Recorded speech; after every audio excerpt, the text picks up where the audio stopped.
Betting apps వల్ల ఒక professional doctor killer గా మారాడు. క్రికెట్ బెట్టింగ్ లకు అలవాటు పడిన డబ్బుల కోసం దారుణాలకు ఒడిగడుతున్న ఓ జూనియర్ వైద్యుని పోలీసులు అరెస్ట్ చేశారు. మంచి డాక్టర్ గా సెటిల్ అవ్వాల్సిన వాడు కానీ బెట్టింగులకి అలవాటు పడి అప్పిచ్చిన వారికి మత్తు ఇంజెక్షన్ ఇచ్చి ఒకరిని హతమార్చి మరో ఇద్దరిని అనారోగ్యానికి గురి చేసిన ఘటనలో నిందితులు పోలీసులకు పట్టుబడ్డారు. ఈ విషవలయంలో చిక్కి స్కూల్ పిల్లలు కూడా లక్షలు పోగొట్టారు. హైదరాబాద్ అంబర్పేటలో పిల్లాడు ఇంత ఈజీగా డబ్బులు సంపాదించొచ్చా అని చెప్పి ఆడుతూ పోయాడు. 36 లక్షలు పోయాయి. ఇంకొక ఇంటర్ స్టూడెంట్ తన తండ్రి బ్యాంక్ అకౌంట్ ని లింక్ చేసి లక్షల రూపాయలు పోగొట్టాడు. చివరికి ప్రాణాలు తీసుకున్నాడు. ఏమీ చెప్పలేదు. నేను గతంలో ఒక బాధితుడిని నేరుగా స్టూడియోకి తీసుకుని వచ్చి ఇంటర్వ్యూ చేశాను. మొత్తం ఎంత అప్పు చేశారు? 12 లక్షలు. 12 లక్షల రూపాయలు బెట్టింగుల కోసం అప్పు చేశారా? ఎన్ని దారుణాలు సార్.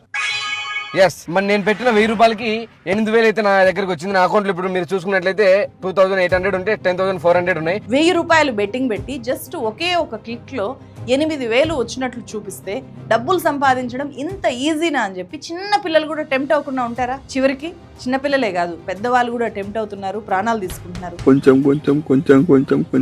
వేస్తూ చాలా డబ్బు లాస్ అయ్యాను. ఆడిన వాళ్ళు కూడా మాకు తెలియక అని చెప్తున్నారు. ప్రమోట్ చేసిన వాళ్ళు కూడా మాకు తెలియక అని చెప్తున్నారు. చాలా మంది చేస్తున్నారు. సో ఇది లీగల్ అని చెప్పి అనుకున్నాను, కానీ దీనివల్ల వచ్చే కాన్సిక్వెన్సెస్ నాకు నిజంగా చెప్తున్నాను రీసెంట్ వరకు తెలియలేదు సార్. ఇంకా ఈ అవేర్నెస్ ఎవరికి లేకపోతే ఎవరు వీళ్ళనంతా కంట్రోల్ చేయాలి? అందుకే ఇక్కడ సిస్టమ్ ఫెయిల్ అయింది. నిజానికి బెట్టింగులు ఆడి ప్రాణాలు తీసుకున్న వాళ్ళవి ఆత్మహత్యలు కాదు, అవన్నీ కూడా మర్డర్స్. దేశం మీద, దేశంలోని యువత మీద ఇండైరెక్ట్ గా జరుగుతున్న ఒక పెద్ద మారణ హోమం ఇది. ఆన్లైన్ గేమింగ్ ఇండస్ట్రీ నుంచి ప్రతి సంవత్సరం 14,000 కోట్ల రూపాయల జీఎస్టీని వసూలు చేయాలి అని కేంద్ర ప్రభుత్వం టార్గెట్ పెట్టుకుంది. కేవలం ఈ ట్యాక్స్ ఆదాయం కోసమే కేంద్ర ప్రభుత్వం బెట్టింగ్ యాప్స్ నిషేధించట్లేదు. 1000 మంది చచ్చిపోతున్నా కూడా 1000 కోట్ల ట్యాక్స్ డబ్బు at the cost of our youth lifes. అన్ని రకాల బెట్టింగ్, గ్యాంబ్లింగ్ కొత్త చట్టం తీసుకుని వచ్చి కంప్లీట్ దేశవ్యాప్తంగా ఒకే చట్టంతో బ్యాన్ చేయాలి. అప్పుడు మాత్రమే బెట్టింగ్ యాప్స్ నిషేధం అనేది అమలవుతుంది.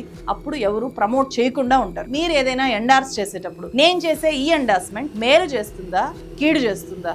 1% పీపుల్ కి కీడు చేస్తుంది అన్నా కూడా మీరు దాన్ని డ్రాప్ చేసేలాగా మీరు ఉండాలి. ఇలా ఆలోచించినప్పుడు బెట్టింగ్ యాప్స్ మాత్రమే కాదు, జనానికి హాని చేసే ఇతర ప్రమోషన్స్ కూడా చేయకుండా ఉంటారు.